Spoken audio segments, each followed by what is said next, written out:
আসসালামু আলাইকুম প্রিয় শিক্ষার্থীরা, আশা করি ভালো আছো। নবম শ্রেণীর শিক্ষার্থীরা, তোমরা বাংলাদেশের ইতিহাস ও বিশেষজ্ঞতা বইটি নিয়ে বসো, সাথে খাতা কলম নাও।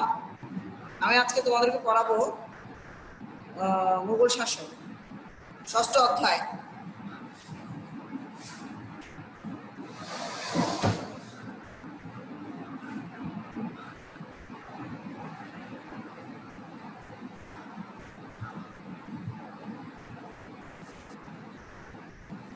প্রিয় শিক্ষার্থীরা, আমরা মধ্যযুগের ইতিহাস পড়াচ্ছি। বখতিয়ার খলজি, ইখতিয়ারউদ্দিন মোহাম্মদ বিন বখতিয়ার খলজির বাংলা বিজয়ের মাধ্যমে বাংলাদেশে কি হয়? মুসলমান শাসনের সূচনা হয়। এটাকে বলা হয় মধ্যযুগ। ইতিপূর্বে আমরা ইখতিয়ারউদ্দিন মোহাম্মদ বিন বখতিয়ার খলজি সম্পর্কে পড়েছি, এরপরে পড়েছি বারভূঁইয়া, তারপরে এখন আজকে আমরা পড়বো মোগল শাসন। আমরা বারভূঁইয়াতে ইতিহাস পড়েছি, আফগান শাসন পড়েছি, আর এবার আমরা পড়বো মোগল শাসন। দেখো, এই অধ্যায় থেকে, ষষ্ঠ অধ্যায় থেকে আমরা কি কি শিখতে পারবো? শিক্ষণ ফলটা হলো মধ্যযুগে বাংলায় মুসলমান শাসন প্রতিষ্ঠার উল্লেখযোগ্য দিকসমূহ এবং সুলতানি আমলে বাংলার বংশানুক্রমিক শাসন, আফগান শাসন আমল ও বারভূঁইয়াদের ইতিহাস, মোগল শাসন আমলে বাংলার সুবাদার ও নবাবদের শাসনকালে রাজনৈতিক দিকসমূহ। এবার দেখো, আমরা মোগল শাসন সম্পর্কে জেনে নেই। মোগল শাসন ছিল 1976 থেকে 1756।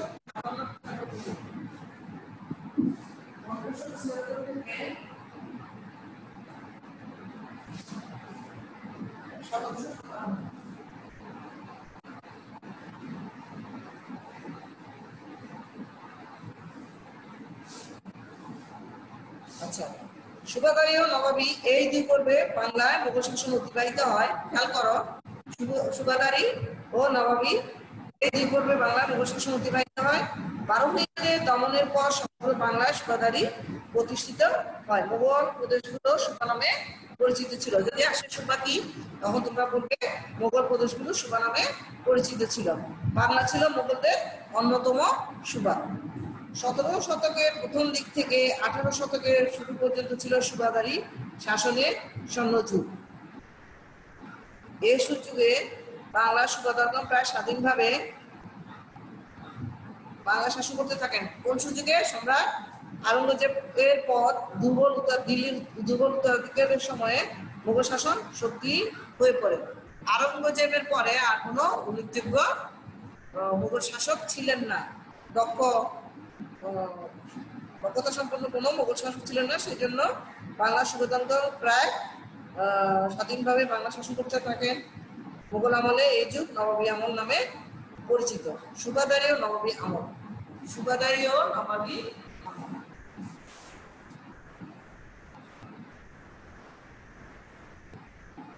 এখন আমরা পড়ব সুবাদারি ও নবাবী আমল।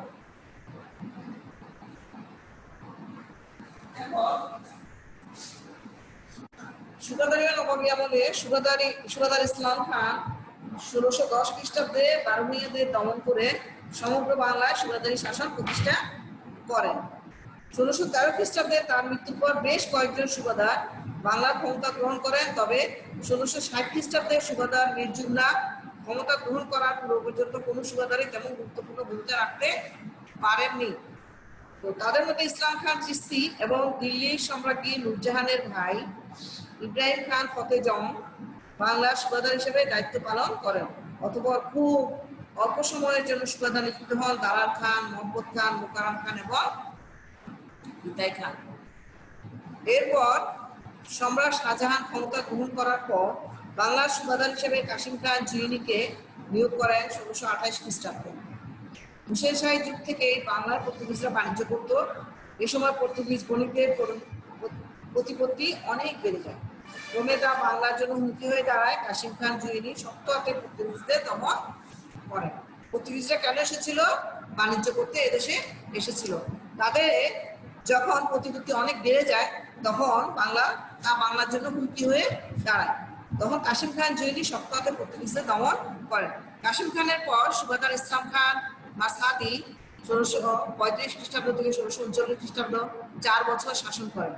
অতঃপর শাহজাহান তার দ্বিতীয় পুত্র শাহ সুজাকে বাংলার সুবাদার করে পাঠান। মুঘল সম্রাট শাহজাহানের নাম তোমরা নিশ্চয়ই শুনেছ। তো সুজা 20 বছর দায়িত্ব পালন করেন। শাহজাহান কি করেছিলেন? দ্বিতীয় পুত্র শাহ সুজাকে বাংলার সুবাদার করে পাঠিয়েছিলেন। শাহ সুজা 20 বছর দায়িত্বে ছিলেন। মোটামুটি শান্তিপূর্ণ ছিল সুজা শাসনকাল। বিদেশি বণিক গোষ্ঠীর মধ্যে ইংরেজরা এই সময় সুবাদারের কাছ থেকে কিছু বাড়তি সুবিধা লাভ করছিল। এতে বাণিজ্যের পাশাপাশি ইংরেজদের ক্ষমতাও বৃদ্ধি পায়। 1657 খ্রিস্টাব্দে সম্রাট শাহজাহান অসুস্থ হয়ে পড়লে তার 4 পুত্রের প্রত্যেকেই সম্রাট হওয়ার জন্য বিদ্রোহ করেন। এই সময় সম্রাট শাহজাহানের কত পুত্র ছিল? 4 পুত্র ছিল। 4 পুত্রই কি করেন? সম্রাট শাহজাহান যখন অসুস্থ হয়ে পড়েন তখন 4 পুত্রই সিংহাসনের জন্য বিদ্রোহী হয়ে ওঠে সম্রাট হওয়ার জন্য। এ সময় আওরঙ্গজেবের সাথে শাহ সুজার দ্বন্দ্ব শুরু হয়। আওরঙ্গজেব শাহ সুজার ভাই, 2 ভাইয়ের যুদ্ধে 1659 খ্রিস্টাব্দে শাহ সুজা পরাজিত হন। পরাজিত হয়ে তিনি আরাকান গমন করেন। সেখানে তিনি সপরিবারে নিহত। আওরঙ্গজেবের সেনাপতি মীর জুমলা সুজাকে দমন করার জন্য বাংলার রাজধানী জাহাঙ্গীরনগর পর্যন্ত এসেছিলেন। বাংলার রাজধানী জাহাঙ্গীরনগর ছিল না? তোমরা তো এর আগে পড়েছো বারোভূমিদের ইতিহাস। তাই সম্রাট আওরঙ্গজেব মীর জুমলাকে 1660 খ্রিস্টাব্দ থেকে 1663 খ্রিস্টাব্দ পর্যন্ত বাংলার সুবাদারের দায়িত্ব দেন। কুচবিহার এবং আসাম বিজয় মীর জুমলার সামরিক প্রতিভার স্বাক্ষর বহন করে। 1660 থেকে 1663 খ্রিস্টাব্দ পর্যন্ত মীর জুমলা কি ছিলেন? বাংলার সুবাদারের দায়িত্বে ছিলেন। কুচবিহার এবং আসাম বিজয় মীর জুমলার সামরিক প্রতিভার স্বাক্ষর বহন করে। তার সময় কুচবিহার সম্পূর্ণরূপে প্রথমবারের মতো মুঘল সাম্রাজ্যের অধীনে আসে। আসাম অভিযানের দ্বারা তিনি মুঘল সাম্রাজ্যের সীমান্ত আসাম পর্যন্ত বর্ধিত করেন। মীর জুমলার মৃত্যুর পর প্রথমে দিল্লির খান ও পরে দাউদ খান অস্থায়ী সুবাদার হিসেবে বাংলা শাসন করেন। স্থায়ীভাবে না, অস্থায়ীভাবে। মীর জুমলার মৃত্যুর পর দিল্লির খান ও দাউদ খান অস্থায়ীভাবে সুবাদার হিসেবে বাংলা শাসন করেন। অতঃপর আওরঙ্গজেবের মামা শায়েস্তা খানকে বাংলার সুবাদার নিয়োগ দেওয়া হয়। শায়েস্তা খানের ছবি দেখতে পাচ্ছি আমার বইতে, শায়েস্তা খান। আচ্ছা, এরপর মীর জুমলা যখন শায়েস্তা খান বাংলার সুবেদার হিসেবে নিয়োগ পান, তখন শায়েস্তা খানের কৃতিত্ব দেখো। শায়েস্তা খান ছিলেন একজন সুদক্ষ সেনাপতি ও দূরদর্শী শাসক। তিনি মগের উৎপাত থেকে বাংলার জনগণের জানমাল রক্ষা করেন। তখন মগরা ছিল বাঙালিদের কি করতো? উৎপাত করত। হ্যাঁ, তখন তিনি বাঙালিদেরকে যখন উৎপাত করতো তখন শায়েস্তা খান মগদের উৎপাত থেকে বাংলা জনগণের জানমাল রক্ষা করেন। তিনি সন্ধি ও চট্টগ্রাম অধিকার করে আরাকানি জলদস্যুদের সম্পূর্ণরূপে উৎখাত করেন। সুবাদার শায়েস্তা খান কুচবিহার, কামরূপ, ত্রিপুরা প্রভৃতি অঞ্চলে মুঘল শাসন সুষ্ঠুভাবে প্রতিষ্ঠা করেন। শায়েস্তা খান ভেরি ইম্পর্টেন্ট তোমাদের জন্য। শায়েস্তা খানের জীবন, শায়েস্তা খানের কৃতিত্ব তো তোমরা ভালো করে শিখবে। দেখো আরো কৃতিত্ব আছে ওনার। কি করেছিলেন সুবাদার শায়েস্তা খান? কুচবিহার, কামরূপ, ত্রিপুরা প্রভৃতি অঞ্চলে মুঘল শাসন সুষ্ঠুভাবে প্রতিষ্ঠা করেন। সীমান্ত এলাকার নিরাপত্তাও ব্যবস্থা করা হয়। তার ভয়ে আসামের রাজা মোগলদের বিরুদ্ধে শত্রুতা রাখতে সাহস পাননি। সুবাদারের শেষ দিকে শায়েস্তা খানের সাথে ইংরেজ ইস্ট ইন্ডিয়া কোম্পানির বিরোধ বাধে। ইংরেজদের ক্ষমতা এত বৃদ্ধি পেতে থাকে যে তারা ক্রমে এদেশের জন্য হুমকি হিসেবে দেখা দেয়। এর আগে কাদেরকে দমন করা হয়েছিল সুবাদারি আর নবাবী আমলে? বলো, পর্তুগিজদের। এখন ইংরেজরা এত বেশি ইংরেজদের ক্ষমতা এত বেশি বৃদ্ধি পেতে থাকে যে তারা ক্রমে এদেশের জন্য হুমকি হয়ে দেখা দেয়। তখন দীর্ঘদিনের চেষ্টার পর শায়েস্তা খান বাংলা থেকে ইংরেজদের বিতাড়িত করেন। শায়েস্তা খানের পর একে একে খানি জাহান বাহাদুর, ইব্রাহিম খান ও আজিমউদ্দিন বাংলার সুবাদার হন। আমরা কি করছি? সুবাদারি ও নবাবী আমল। আচ্ছা, এরপরে এখন আমরা করছি সুবাদারি শাসন। এরপর তাদের সময় বাংলার ইতিহাস তেমন ঘটনাবহুল ছিল না। তার সময় ইব্রাহিম খান, আজিমউদ্দিন এবং খানি জাহান বাহাদুর। কিন্তু শায়েস্তা খানের সময়ে বাংলার ইতিহাস ঘটনাবহুল ছিল, কৃতিত্বপূর্ণ ছিল। আচ্ছা, শায়েস্তা খান তার শাসন আমলে বিভিন্ন জনহিতকর কাজের জন্য স্মরণীয় হয়ে আছেন। তার সময় সাম্রাজ্যের সর্বত সরাইখানা, রাস্তার সেতু নির্মিত হয়েছিল। এগুলি কাদের জন্য? জনগণের কল্যাণের জন্য। দেশের অর্থনীতি ও কৃষিক্ষেত্রে তিনি অভাবিত সমৃদ্ধি আনয়ন করেছিলেন।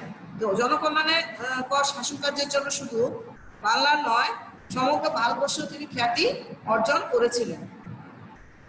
তার সময় দ্রব্যমূল্য এত সস্তা ছিল যে টাকা 8 মণ চাল পাওয়া যেত। চিন্তা করো, 1 টাকায় কি 8 মণ চাল পাওয়া যেত।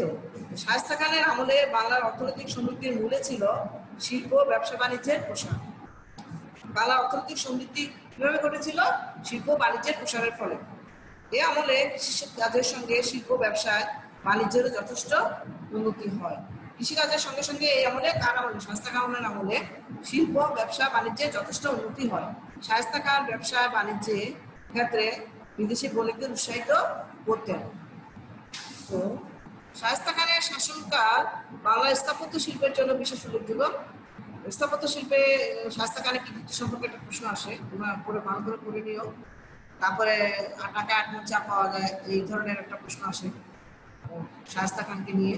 তোমরা কার আমলে টাকা 8 মণ চা পাওয়া যেত, এটাও জেনে নাও। এটা শায়েস্তা খানের আমলে, মনে রাখবে। বিচিত্র সৌধমালা, মনোরম সাজে সজ্জিত তৎকালীন ঢাকা নগরী স্থাপত্য শিল্পের প্রতি তার গভীর অনুরাগের সাক্ষ্য বহন করে। কার গভীর অনুরাগ? শায়েস্তা খানের। স্থাপত্য শিল্পের বিকাশের জন্য এই যুগকে বাংলা মোগলদের স্বর্ণযুগ হিসেবে অভিহিত করা যায়। এই একটা প্রশ্ন মনে রাখো, মোগলদের স্বর্ণযুগ, কোন যুগকে মোগলদের স্বর্ণযুগ হিসেবে অভিহিত করা যায়? তার আমলে নির্মিত স্থাপত্য কর্মের মধ্যে ছোট কাটারা, লালবাগ কেল্লা, পরিবিবি সমাধি সৌধ, হোসেনি দালান, শফি খানের মসজিদ, তারপরে বুড়িগঙ্গার মসজিদ, চক মসজিদ প্রভৃতি উল্লেখযোগ্য। মোট কথা, অন্য কোনো সুবাদার বা শাসনকর্তা ঢাকায় শায়েস্তা খানের মতো নিজের স্মৃতিকে এত বেশি জব্দ রেখে যেতে পারেননি। বস্তুত ঢাকা ছিল শায়েস্তা খানের নগরী। তো দক্ষ সুবাদার হিসেবে এরপর বাংলায় ক্ষমতা আসে মুর্শিদ কুলি খান। তিনি ছিলেন 1700 থেকে 1727 খ্রিস্টাব্দ পর্যন্ত বাংলার ক্ষমতায় ছিলেন। প্রথমে তাকে বাংলার দেওয়ান হিসেবে নিয়োগ দেওয়া হয়। তারপরে দেওয়ানের কাজ ছিল সুবার রাজস্ব আদায় ও অর্থনৈতিক ব্যবস্থা নিয়ন্ত্রণ করা। সম্রাট ফররুখ শিয়ারের রাজত্বকালে মুর্শিদ কুলি খান বাংলার সুবাদার নিযুক্ত হন। মুর্শিদ কুলি খান যখন বাংলায় আগমন করেন, তখন বাংলার রাজনৈতিক অর্থনৈতিক অবস্থা শোচনীয় হয়ে পড়েছিল। এই পরিস্থিতির মুখে তিনি অত্যন্ত সাহসিকতার সাথে বাংলা মোগল শাসন পুনরুদ্ধারে সচেষ্ট হন। স্বীয় ব্যক্তিত্ব, বিচক্ষণতা ও বুদ্ধিমত্তা দ্বারা তিনি বাংলার ইতিহাসের গতিকে পরিবর্তন করেছিলেন। সম্রাট আওরঙ্গজেবের মৃত্যুর পর দুর্বল মোগল সম্রাটগণ দূরবর্তী সুবাগুলির দিকে তেমন দৃষ্টি দিতে পারেননি। ফলে এসব অঞ্চলের সুবাদারগণ অনেকটা স্বাধীনভাবে নিজেদের অঞ্চল শাসন করতে থাকেন। মুর্শিদ কুলি খানও অনেকটা স্বাধীন হয়ে পড়েন। তিনি সম্রাটের নামমাত্র আনুগত্য প্রকাশ করতেন এবং বার্ষিক 1,03,00,000 টাকা রাজস্ব পাঠাতেন। মুর্শিদ কুলি খানের পর তার জামাতা সুজাউদ্দিন খান বাংলার সিংহাসনে বসেন। এভাবে বাংলার সুবাদারি বংশগত হয়ে পড়েন। তো আর এরই পথ ধরে পুনরায় প্রতিষ্ঠিত হয় বাংলার স্বাধীন শাসন। এরপরে নবাব মুর্শিদ কুলি খানের সময় থেকেই বাংলার সুবা প্রায় স্বাধীন হয়ে পড়ে।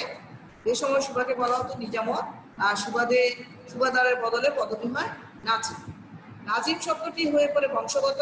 সুবাদার বা নাজিবগণ বাংলার সিংহাসনে বসে মোগল সম্রাটের কাছ থেকে শুধু একটি অনুমোদন নিয়ে নিতেন।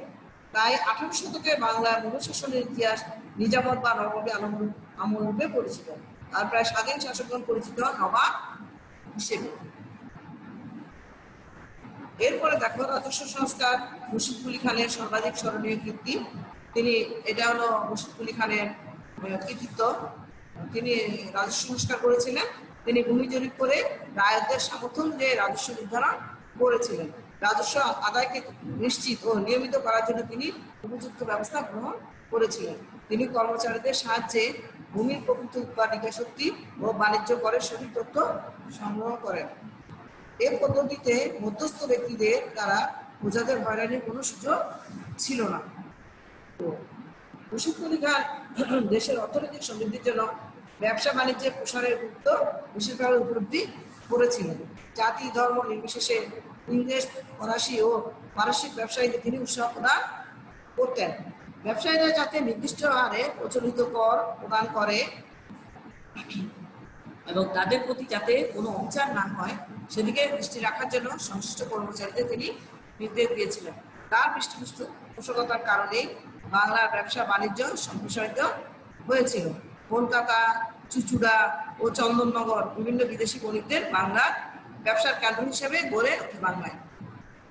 আচ্ছা, মুর্শিদ কুলি খানের কোনো সন্তান ছিল না, তাই তার কন্যা জিনাতুন্নেসার স্বামী সুজাউদ্দিন খানকে সম্রাট ফজলুল শিয়ার বাংলা সুবেদার নিয়োগ করেন। সুজাউদ্দিন একজন স্বাধীন নবাবের মর্যাদা নিয়ে সিংহাসনে বসেন। এটা সুজাউদ্দিনকে মুর্শিদ কুলি খানের কন্যা জিনাতুন্নেসার স্বামী। আচ্ছা, তার কোনো পুত্রসন্তান ছিল না। তিনি ছিলেন একটি দক্ষ শাসক। বাংলা, বিহার, উড়িষ্যা ছিল তিন প্রদেশেরই তিনি নবাব হয়েছিলেন। তিনি তার আত্মীয় স্বজন বিশ্বাসভাজনদের উচ্চ পদ দান করতেন, জমিদারদের সাথে একটি সুসম্পর্ক গড়ে তোলেন। কিন্তু সুজাউদ্দিনের শেষ জীবন সুখে কাটেনি। কেন? দেখো, তার সাথে অনেক কর্মকর্তা তার বিরুদ্ধে ষড়যন্ত্র করতে থাকেন, কিন্তু দক্ষ হাতে তিনি সংকট মোকাবেলা করেন। সুজাউদ্দিনের মৃত্যুর পর তার পুত্র সরফরাজ খান বাংলা, বিহার, উড়িষ্যার নবাব হন। তার অযোগ্যতার কারণে দেশ জুড়ে বিশৃঙ্খলা দেখা দেয়। এই সুযোগে বিহারের নায়েবি নাজিম আলীবর্দী খান সরফরাজকে আক্রমণ করেন। সরফরাজ পরাজিত ও নিহত হন। মুঘল সম্রাটের অনুমোদনে নয়, বাহুবলে বাংলার ক্ষমতা দখল করেন আলীবর্দী খান। আলীবর্দী শাসনকালে বাংলা শান্তি প্রতিষ্ঠিত। তিনি শাসন করেছিলেন 1740 থেকে 1756 খ্রিস্টাব্দ পর্যন্ত। অনেকদিন ধরে বর্গী নামে পরিচিত মারাঠি দস্যুরা বাংলার বিভিন্ন অঞ্চলে আক্রমণ করে জনজীবন প্রতিষ্ঠা করে তুলেছিল। একটা প্রশ্ন আসে, অনির্বাচনী বর্গী কারা? হ্যাঁ, তখন তোমরা বলবে মারাঠি দস্যুরা। আলীবর্দী খান 1742 থেকে 1751 খ্রিস্টাব্দ পর্যন্ত 10 বছর প্রতিরোধ করে বর্গীদের দেশছাড়া করতে সক্ষম হন। তার শাসনকালে আফগান সৈন্যরা বিদ্রোহ করলে তিনি শক্ত হাতে তা দমন করেন। আলীবর্দীর সময় ইংরেজ সহ অনেক ইউরোপীয় বণিকের বাণিজ্যিক তৎপরতা বাংলার বিভিন্ন অংশে ছড়িয়ে পড়ে। একই সাথে তারা সামরিক শক্তি সঞ্চয় করতে থাকে। আলীবর্দী খান শক্ত হাতে বণিকদের তৎপরতা রোধ করেন। কোন বণিকদের? ইউরোপীয় বণিকদের। ইউরোপীয় বণিকরা কি করছিল? বাণিজ্যিক তৎপরতা বাড়িয়ে দিয়েছে। আলীবর্দী খান সাথে শুধু বাণিজ্যই করতো না, তারা বাণিজ্যিক তৎপরতায় বাড়ায় নাই, সাথে সামরিক শক্তিও সঞ্চয় করতে থাকে। এটা তো এর জন্য ক্ষতিকর। এই জন্য আলীবর্দী খান শক্ত হাতে বণিকদের তৎপরতা রোধ করেন। আলীবর্দী খান তার কনিষ্ঠ কন্যা আমেনা বেগমের পুত্র সিরাজউদ্দৌলাকে তার উত্তরাধিকারী মনোনীত করেন। আলীবর্দীর প্রথম কন্যা বসিটি বেগমের ইচ্ছা ছিল তার দ্বিতীয় ভগ্নীর পুত্র শকত জং নবাব হবেন। কিন্তু প্রথম কন্যার ইচ্ছে ছিল কি, তার তার বোনের তার দ্বিতীয় ভগ্নীর মানে 2 নম্বর বোনের পুত্র শকত জং নবাব হবেন। কিন্তু আলীবর্দী খান তার কনিষ্ঠ ছোট মেয়ে আমেনা বেগমের পুত্র সিরাজউদ্দৌলাকে তার উত্তরাধিকারী মনোনীত করেন। তো ফলে তিনি সিরাজউদ্দৌলার বিরুদ্ধে ষড়যন্ত্র করতে থাকেন। কে? বসিটি বেগম, সিরাজউদ্দৌলার খালা। কয়েকজন অভিজাতের সমর্থন লাভ করেন বসিটি বেগম। তাদের মধ্যে রায় দুর্লভ, জগৎ শেখ, মীর জাফর, তারপরে উমিচাঁদ, রাজবল্লভ প্রমুখের নাম উল্লেখ করা যায়। প্রাসাদের ভিতরে এই ষড়যন্ত্রকে কাজে লাগায় বাংলার বাণিজ্য করতে আসা ইস্ট ইন্ডিয়া কোম্পানির সুচতুর ইংরেজ বণিকরা। ইংরেজদের বণিকরা খুবই চালাক ছিল, সুচতুর ছিল। তারা এই ষড়যন্ত্রকে কাজে লাগায় তাদের স্বার্থের জন্য। ষড়যন্ত্রকারীদের সাথে তারা হাত মেলায়, অবশেষে ইংরেজদের সাথে যুদ্ধ বাঁধে নবাবের। তোমরা পরে জানতে পারবে পলাশীর যুদ্ধ সম্পর্কে। 1757 যে যুদ্ধটা ইংরেজদের সাথে নবাবের হয়, সিরাজউদ্দৌলার সাথে, নবাব সিরাজউদ্দৌলার সাথে ইংরেজদের সাথে যে যুদ্ধটা, সেটার নাম কি? পলাশী যুদ্ধ। খুবই ইম্পর্টেন্ট একটা চ্যাপ্টার, তোমরা পাবে পরে। তো 1757 সালের 23 জুন পলাশী যুদ্ধে নবাবের সেনাপতি মীর জাফর বিশ্বাসঘাতকতা করে যুদ্ধে অংশগ্রহণে বিরত থাকেন। অসহায়ভাবে পরাজয় ঘটে সিরাজউদ্দৌলা। এভাবে পলাশী যুদ্ধের মধ্য দিয়ে বাংলার ইংরেজ শাসনের ভিত্তি স্থাপিত হয়, আর একই সাথে বাংলার মধ্যযুদ্ধেরও অবসান ঘটে। আমরা আমরা পড়ছিলাম মধ্যযুগ, কেমন কিভাবে মধ্যযুগের সূচনা হয়। মধ্যযুগের সূচনা হয় মুক্তিয়ার উদ্দিন মোহাম্মদ বিন মুক্তিয়ার প্রতি বঙ্গবিজয়ের মাধ্যমে। তারপর তিনি বাংলার মুসলিম শাসন প্রতিষ্ঠা করেন। এরপরে আসে, এরপরে আমরা কি পেয়েছি দেখো,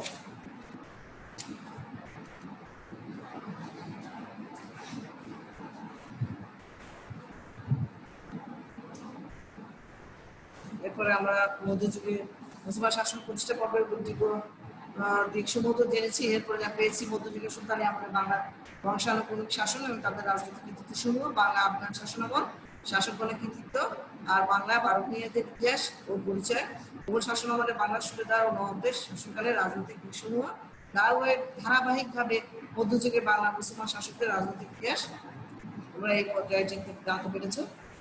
তো ভালো করে পড়বে, তোমাদেরকে ইম্পর্টেন্ট বিষয়টা আমি পড়ানোর সময় বলে দিয়েছি। মুঘল শাসনের সুবাদারি ও নবাবী এটি করবে, মুঘল শাসন প্রবাহিত হয়েছিল, সুবাদারি ও নবাবী আমল করিয়েছি। তোমরা প্রশ্ন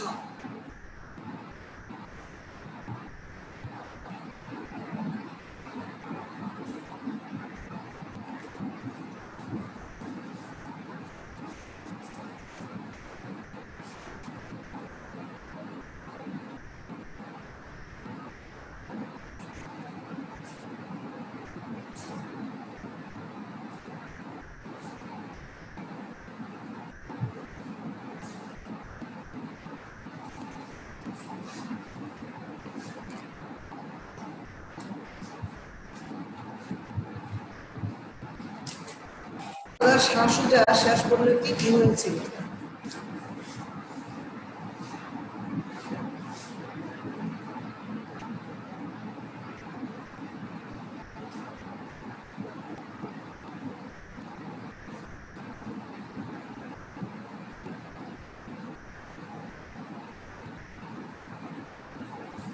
শিক্ষার্থীরা আশা করি খাতা কলম নিয়ে বসেছ। হ্যাঁ, শাশুজা শেষ পরিণতি কি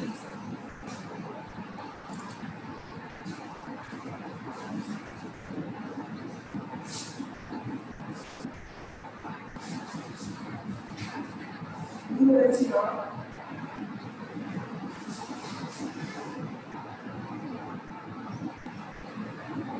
তা উল্লেখ করো।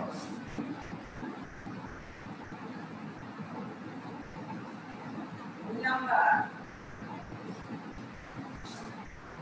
স্বাস্থ্যখানির সময়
সুবাদার শায়েস্তা খানের স্থাপত্য শিল্পে অবদান সৃষ্টি করা।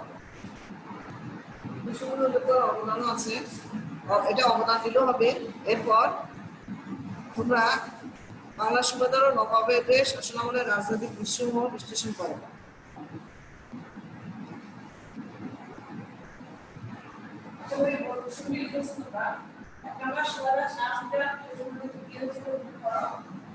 আর 2 নম্বর সুবাদার শায়েস্তা খানের সময় স্থাপত্য শিল্পের নিদর্শন গুলো উল্লেখ করো। 3 নম্বর স্বাধীন নবাবের প্রতিষ্ঠায় সুবাদার মুর্শিদকুলি খানের ভূমিকা উল্লেখ করো।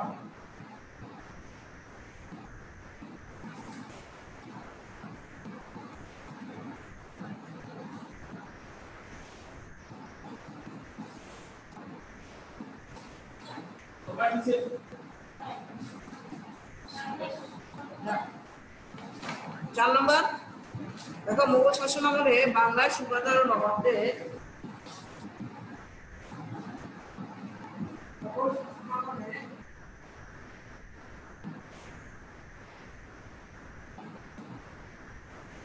বাংলার সুবাদার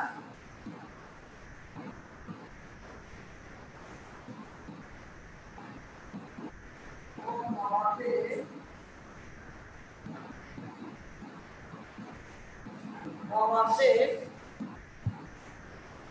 শাসনামলের রাজনৈতিক দিকসমূহ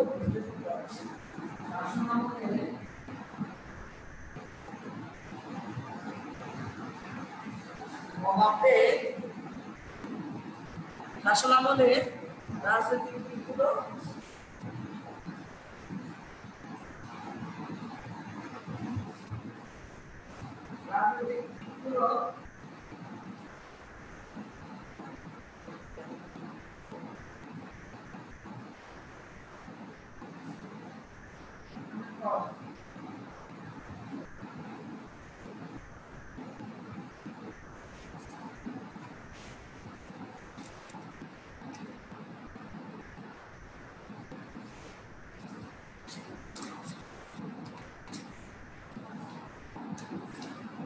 তারপর বাড়ির কাজ নাও।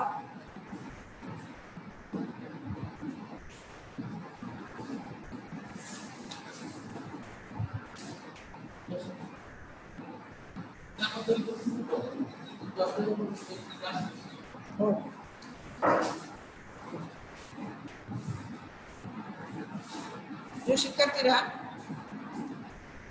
তোমরা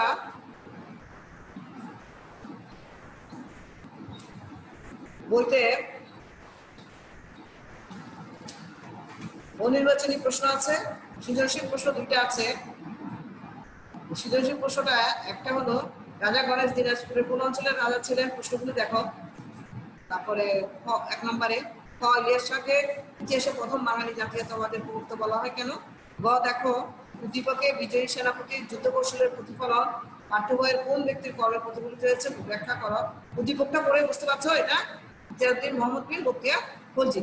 তুমি কি মনে করো উক্ত ব্যক্তি প্রথম জীবনে বিভিন্ন ক্ষেত্রে ব্যর্থ হলে ভাগ্য ও কর্মশক্তির সংমিশ্রণ তাকে সফলতা এনে দেয়? যুক্তিটা ইখতিয়ারউদ্দিন মোহাম্মদ বিন বখতিয়ার খলজির জীবনীটা পড়লেই তোমরা এই প্রশ্নগুলোর উত্তর দিতে পারবে। একদম সহজ প্রশ্ন। এই প্রশ্ন তোমাদের জন্য নির্বাচনী পরীক্ষা এবং মাধ্যমিক পরীক্ষার জন্য গুরুত্বপূর্ণ।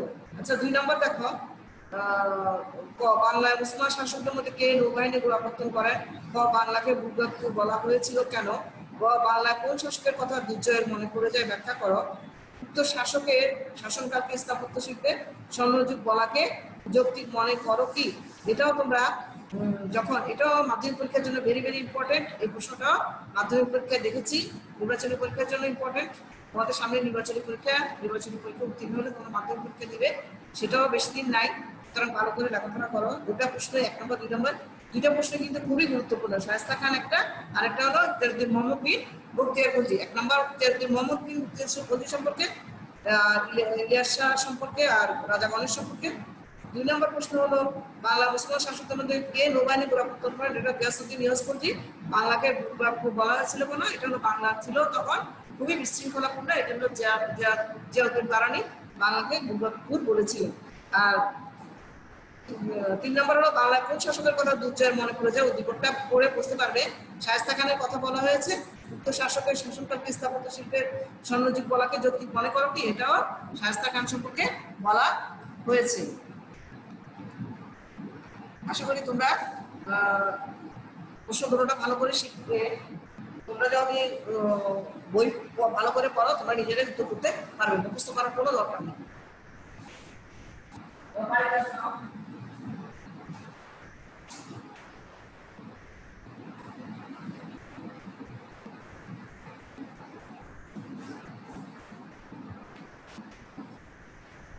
সৃজনশীল প্রশ্ন, বইয়ে সৃজনশীল প্রশ্ন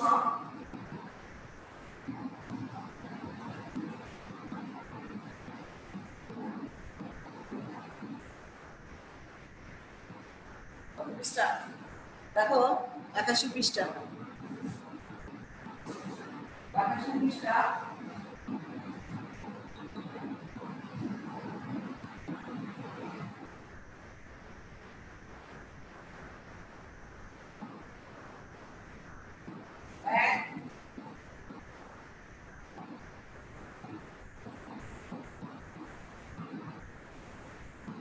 এখন 2 নাও, তারিখ দিয়ে তারিখ কাজ করবে, নিজেরা উত্তর করবে। আমি বুঝতে পারবো দেখলে নিজেরা উত্তর করছো কিনা। আশা করি তোমরা ভালো করে পড়াশোনা করবে। তোমরা সুস্থ থাকো, ভালো থাকো, দোয়া করি। আসসালামু আলাইকুম।